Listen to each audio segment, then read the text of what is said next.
સત્યનારાયણ દેવ જે ભગવાન વિષ્ણુનો જ અવતાર ગણવામાં આવે છે. શાસ્ત્રોમાં ઉલ્લેખ છે કે જે સત્ય છે તે જ નારાયણ છે.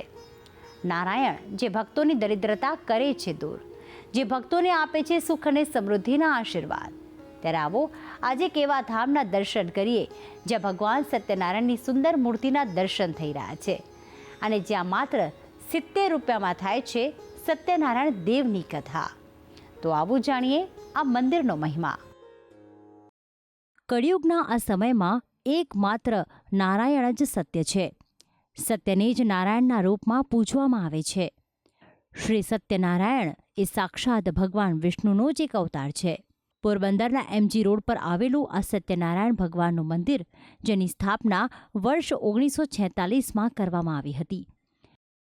આ મંદિરમાં સૌથી વિશેષ વાત એ છે કે આ ધામમાં પૂનમના દિવસે એક સાથે 2000થી વધુ ભક્તો સામૂહિક સત્યનારાયણ કથાના આયોજનમાં ભાગ લે છે અને નારાયણની કૃપા પ્રાપ્ત કરે છે. આ ધામમાં સત્યનારાયણ દેવની ખૂબ જ સુંદર મૂર્તિ સ્થાપિત કરવામાં આવી છે, જે સુંદર વસ્ત્રો અને આભૂષણોથી સજ્જ છે. આ મૂર્તિ એટલી અલૌકિક છે કે જેના દર્શન માત્રથી જ ભક્તો ભાવ વિભોર થઈ જાય છે.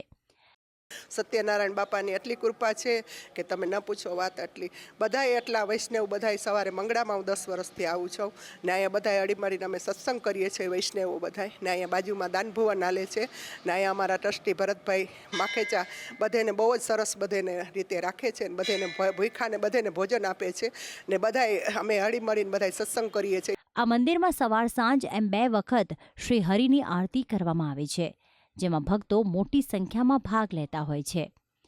આ મંદિરની સ્થાપનાને 75 વર્ષ થયા છે અને આ મંદિરમાં વર્ષોથી ચાલતી સામૂહિક કથામાં લોકો લાભ લે છે. આમ તો સામાન્ય રીતે કોઈ માણસ ઘરે સત્યનારાયણની કથા કરે તો 2000થી 2500 રૂપિયાનો સામાન્ય રીતે ખર્ચ થતો હોય છે અને સાથે સત્યનારાયણને પ્રિય એવો રવાનો શીરો પણ પ્રસાદી સ્વરૂપે બનાવવો પડે છે. ત્યારે આ ધામમાં માત્ર 70 રૂપિયા લઈને કથાનું આયોજન અને શીરાનો પ્રસાદ તૈયાર કરવામાં આવે છે.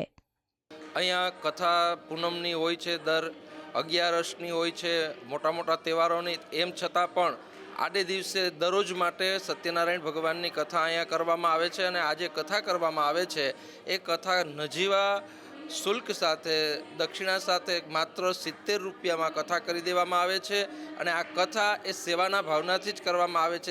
આમ તો કહેવાય છે ને કે ના કરે નારાયણ એ જ કરે સત્યનારાયણ.